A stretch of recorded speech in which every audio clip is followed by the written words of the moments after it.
আচ্ছা, ফার্স্টে আমরা চলে যাই আমাদের ড্যাশবোর্ডে। তো আমরা তো প্রোডাক্ট অ্যাড করলাম, আমরা কালেকশন অ্যাড করলাম। তো এখন আমরা এখান থেকে থিমে চলে যাই। আমাদের থিম কীভাবে ইনস্টল করতে হয়, নতুন একটা ফ্রি থিম, বা আমরা যদি কোনো প্রিমিয়াম থিম ইনস্টল করতে চাই সেটা কীভাবে করতে হবে সেটা নিয়ে এই পর্বে দেখব।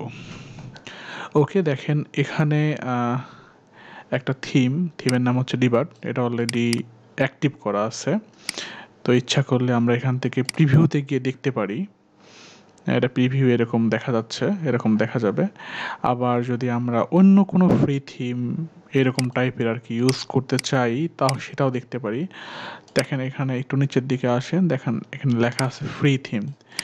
ফ্রি থিমের মধ্যে ফ্রি থিম এখান থেকে আমরা এখানে ক্লিক করলে ফ্রি থিম দেখতে পারবো। তারপর হচ্ছে এখান থেকে আছে হচ্ছে শপিফাই থিম স্টোর। এটা হচ্ছে প্রিমিয়াম থিম। এখান থেকে প্রিমিয়াম থিম আমরা যদি চাই এখান থেকে ইউজ করতে পারি দেখে। এখান থেকে যদি আমরা কোনো থিম ফরেস্ট থেকেও যদি কোনো থিম আমরা মানে কিনি আর কি, তো সেটাও এখান থেকে আমরা আপলোড করে জিপ ফাইল ডাউনলোড করে থিম ফরেস্ট থেকে কেনার পর সেটা ডাউনলোড দেওয়ার পর সেটা আমরা এখানে আপলোড করতে পারবো। এই হচ্ছে অবস্থা। তো আমরা আপাতত এটাই থাক। না, আমরা এটা না থেকে আমরা ফ্রি আর কী থিম আছে আমরা দেখে আসি। এখানে ক্লিক করব, ক্লিক করার পর দেখেন এখানে অনেকগুলো ফ্রি থিম আছে। এখানে হচ্ছে সিম্পল, বাউন্ডলেস, ভেঞ্চার, ডিবার্ট, সাপ্লাই, সুন্দর সুন্দর ডিজাইনের থিম কিন্তু আছে। আবার এখানে আছে ন্যারেটিভ, এখানে হচ্ছে আপনার মিনিমাল, এক্সপ্রেস, এরকম থিমগুলো আছে। এগুলো সবগুলো ফ্রি থিম। ওকে, তো আমরা যেটা ইউজ করি, সাপোজ যদি এখান থেকে এটা যদি আমরা নিই আর কি, এখানে দুইটা স্টাইল আছে, কী ফিচার আছে ফিচারগুলো দেওয়া আছে। তো আমরা ইচ্ছা করলে অ্যাড টু থিম লাইব্রেরিতে অ্যাড করতে পারি। এটা অ্যাড টু লাইব্রেরি করলেই কিন্তু আমাদের থিমটা অ্যাড হয়ে যাবে না। আমাদের দেখেন এটা কিন্তু অ্যাড হয়ে যাবে না, হচ্ছে আর কি, অ্যাড হচ্ছে, অ্যাক্টিভ হয়ে যাবে না আর কি। এখানে চলে আসবে, হ্যাঁ চলে আসছে।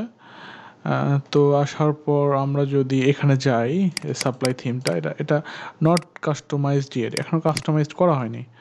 তো এখান থেকে দেখেন এখানে কাস্টমাইজ করা যায়, এখানে ক্লিক করলে কাস্টমাইজ করতে পারবো। এখানে অ্যাকশন, এটা হচ্ছে আমরা মাত্রই ইনস্টল করলাম আর কি।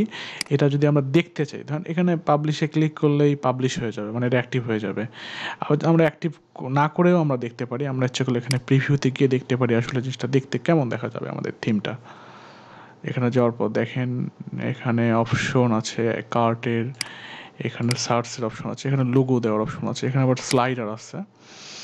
এখানে কালেকশন অ্যাড করা যাবে, ক্যাটাগরি কালেকশন অ্যাড করা যাবে। তারপর এখানে ফিচার কালেকশন এখানে অ্যাড করা যাবে। আবার হচ্ছে এখানে ফিচার কালেকশন, এখানে ফিচার কালেকশন, তারপরে এখানে স্লাইডার অ্যাড করা যাবে। তো এরকম আপনার যদি মনে হয় যে না আমার এটা পছন্দ না, আমার অন্য একটা ইউজ করব, সেটাও করতে পারেন। আবার যখন আপনি এই থিমটার যখনই কাজ করবেন কোনো নতুন থিম দিয়ে, সেটাকে ডুপ্লিকেট করার পর তারপরে কাজ করবেন। কারণ কাস্টমাইজ করলে ওইটা ধরেন আপনার পছন্দ হলো না, কাস্টমাইজ করলেন, করার পছন্দ হয়নি, আপনি ডিলিট করে দিতে পারবেন, রিমুভ করে দিতে পারবেন। তো এই হচ্ছে অবস্থা। আমরা দেখলাম কীভাবে ফ্রি থিম ইউজ করতে হয়, আবার কীভাবে প্রিমিয়াম থিম আমরা জাস্ট এখানে ক্লিক করে আমাদের একটা থিম ফাইল ডাউনলোড যেটা আছে, ধরেন আমাদের কাছে যদি কোনটা ডাউনলোড দেওয়া থাকতো তাহলে আমরা দেখাতাম। আপাতত ডাউনলোড করা নেই, আমরা ভবিষ্যতে দেখাবো, সমস্যা নেই। আমরা প্রিমিয়াম থিম যখন দেখাই তখন এখান থেকে আমরা আপলোড করে দেখাবো। তো হচ্ছে এটা এই পর্যন্তই। নেক্সট এপিসোড আমরা দেখাবো কীভাবে ফ্রি থিম কাস্টমাইজ করতে হয়। তো আজকের এপিসোড এই পর্যন্তই। নেক্সট এপিসোড দেখার আমন্ত্রণ জানিয়ে এখানে শেষ করছি। সবাই ভালো থাকবেন।